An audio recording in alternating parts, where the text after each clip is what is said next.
Welcome to medical physiology lectures. आज हम पढ़ेंगे हार्मोन्स की वो मैकेनिज्म सिस्टम के बारे में जिसमें एडिनाइलिन साइक्लेज साइक्लिक एएमपी जो है वो सेकंड मैसेंजर सिस्टम की तरह काम करता है। तो इससे पहले चैप्टर में जब हमने आपको क्लासिफिकेशन समझाया था तो ग्रुप 2 के ए पार्ट में यही चीज़ से रिलेटेड हार्मोन्स के बारे में बताया गया था। अब ये मैकेनिज्म कैसे होती है थोड़ा इसे पढ़ते हैं, ये बहुत इंपॉर्टेंट टॉपिक है। तकरीबन हर चैप्टर में हार्मोन रेगुलेशन में कहीं ना कहीं इसका इम्पॉर्टेंट रोल जो है वो एक्सप्लेन करने से रिलेटेड क्वेश्चंस पूछ लिए जाते हैं। तो लेट्स स्टार्ट द टॉपिक।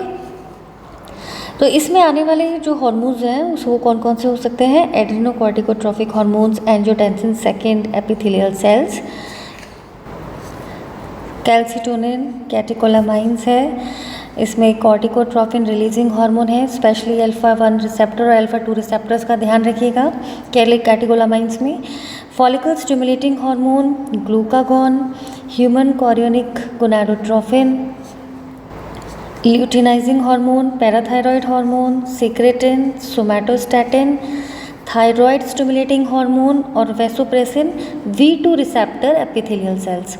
तो ये कई बार MCQs क्वेश्चन में पूछा जाता है, बहुत इंपॉर्टेंट टॉपिक है कि ये पर्टिकुलर हार्मोन्स या ये पर्टिकुलर हार्मोन का सेकेंड मैसेंजर सिस्टम जो है वो कौन सा होता है? तो that is adenylyl cyclase cyclic AMP के थ्रू। तो देखिए जैसे ये रिसेप्टर है, ठीक है, तो रिसेप्टर जो है हार्मोन्स जो है वो रिसेप्टर पे आके बाउंड हो जाता है तो हार्मोन रिसेप्टर कॉम्प्लेक्स बन जाता है, ठीक है।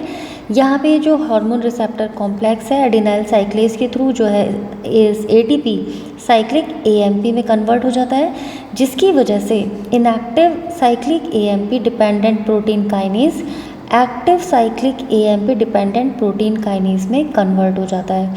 और इसकी प्रेजेंस में फाइनली जो प्रोटीन है वो ATP के साथ जुड़कर फाइनली फॉस्फोराइलेशन होता है और स्पेसिफिक प्रोटीन का, और सेल जो है वो अपना रिस्पॉन्स करती है। तो जब ये कॉम्प्लेक्स बनता है तो जो G प्रोटीन होता है उसमें GI और GS दो इम्पॉर्टेंट प्रोटीन्स के फॉर्म होते हैं, जिसमें S अगर स्टिमुलेट होता है तो S फॉर स्टिमुलेशन और GI अगर एक्टिव हो जाता है तो दैट इज़ इनहिबिशन। तो यानी यहाँ तो फॉस्फोराइलेशन को प्रमोशन मिलेगा, लेकिन GI अगर स्टिमुलेट हुआ तो फॉस्फोराइलेशन या फिर साइक्लिक AMP जो है वो कन्वर्ट नहीं होगा, एक्टिव नहीं होगा। तो जो फाइनली जो प्रोसेस है GS के थ्रू वो होता है एक्टिवेशन, ठीक है। आगे जब हम इसी चीज़ को मैकेनिज्म के तौर पे लिखते हैं कॉपी में तो कैसे लिखेंगे? Hormones bind with receptors cause coupling of receptor to G protein. तो फाइनली क्या बने? दो तरीके से होते हैं, या तो भाई कपलिंग होके S स्टिमुलेशन होगा या फिर कपलिंग होके इनहिबिशन होगा। हम बात कर रहे हैं अब स्टिमुलेशन की। तो if G protein stimulate then adenyl cyclic AMP system known as GS protein, और ये एडिनाइलिन साइक्लेज क्या है? ये मेम्ब्रेन बाउंड एंजाइम होता है। अब इस GS प्रोटीन की प्रेजेंस में कैटालाइज हो जाती है कन्वर्जन, यानी बढ़ जाता है किसका conversion? ATP to cyclic AMP inside the cell. बिल्कुल वही चीज़ जो हमने आपको बताया, ये जो कैटालाइज हुआ है रिएक्शन, इसका जो प्रोसेस है वो फास्ट हो जाता है, बढ़ जाता है। फाइनली ये क्या करता है? एक्टिवेट कर देता है cyclic AMP dependent protein kinase, और वो प्रोटीन काइनेज जो साइक्लिक AMP के एक्टिवेशन के ऊपर डिपेंडेंट था, ठीक है, तो वो प्रोटीन काइनेज जो है वो एक्टिव हो जाता है। And then this will cause phosphorylation of specific proteins and trigger biochemical reaction, and that finally leads to cell response to hormone, और उस हार्मोन के प्रति सेल अपना रिस्पॉन्स जो है वो शो करती है। अब चाहे वो किसी भी तरीके का रिस्पॉन्स हो, चाहे कोई सिक्रेटरी चेंजेस हो या किसी अदर मैनर में कोई related to different formation of other proteins हो, तो वो कोई भी रिस्पॉन्स हो सकता है।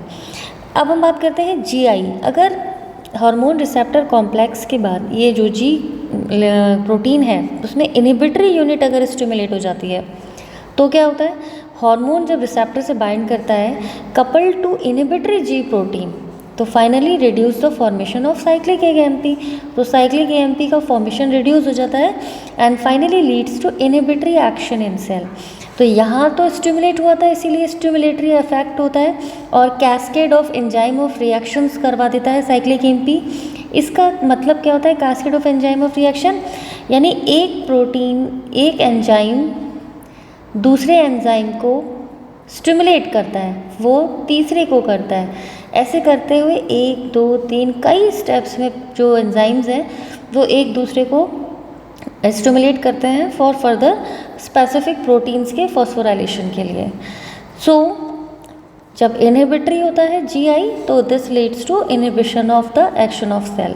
और इस तरीके के कुछ एग्जांपल्स देखने को कैसे मिलते हैं। For example thyroid cell stimulated by, thyroid की सेल जो कि साइक्लिक AMP से स्टिमुलेट होती है तो उसका सेल रिस्पॉन्स क्या होता है, form metabolic hormones T3 and T4। जब हम साइक्लिक AMP की बात करते हैं और स्टिमुलेट होती है कौन सी, एड्रीनोकॉर्टिकल सेल्स, सो ये क्या सीक्रेट करती है, एड्रीनोकॉर्टिकल स्टीरॉयड हार्मोन्स। जब हम साइक्लिक AMP की बात करते हैं और हम देखते हैं कि एपिथेलियल सेल्स में अगर ये एक्टिवेट हो जाता है, कहाँ पे, रीनल ट्यूब्यूल्स की, तो ये फाइनली क्या काम करा देता है, increase their permeability to water, water का मेन रीएब्जॉर्प्शन बढ़ जाता है। तो ये जो एक्शन है ये डिपेंड करता है पर्टिकुलर टिश्यू में सेल का क्या फंक्शन है, ठीक है, और वो फंक्शन या सेल का जो एक्टिवेशन है साइक्लिक AMP डिपेंडेंट होता है। अगर ये एक्टिविटी इंक्रीज हो जाती है इसकी तो सेल का रिस्पॉन्स भी इंक्रीज हो जाता है।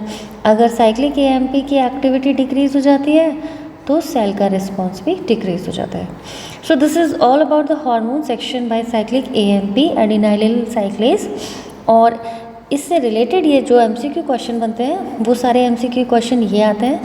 और अगर शॉर्ट नोट पूछा जाता है तो आपको ये डायग्राम बना के इसे अच्छे से एक्सप्लेन करना होता है और आप साथ में इस फ्लो चार्ट के थ्रू अच्छे से एक्सप्लेन करके अपने क्वेश्चन को अच्छे से अटैम्प्ट कर सकते हैं।